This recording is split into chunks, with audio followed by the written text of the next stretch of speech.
Hi friends, welcome to Kavya kitchen. ఈరోజైతే నా స్టైల్లో పోహా అండి, అటుకులతో చేసే రెసిపీ అనమాట.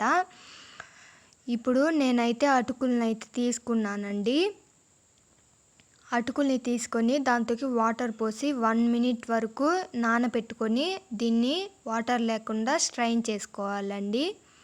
ఇక్కడ నేను చూపిస్తున్న విధంగా స్ట్రైన్ చేసుకోండి.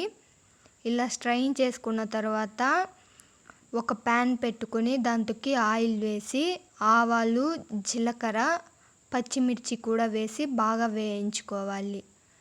ఇప్పుడు సన్నగా కట్ చేసుకున్న ఉల్లిపాయల్ని కూడా వేసి బాగా బ్రౌన్ కలర్ అయ్యే వరకు వేయించుకోవాలి. ఇప్పుడు చిటికెడంత పసుపు వేసి బాగా వేయించుకోవాలి. ఇప్పుడు ఒక టమోటాని కట్ చేసి బాగా వేయించుకోవాలి. ఇలా వేగిన తర్వాత నానబెట్టుకున్న అటుకుల్ని వేసి తగినంత సాల్ట్ను కూడా వేసి ఒకసారి కలుపుకోవాలి.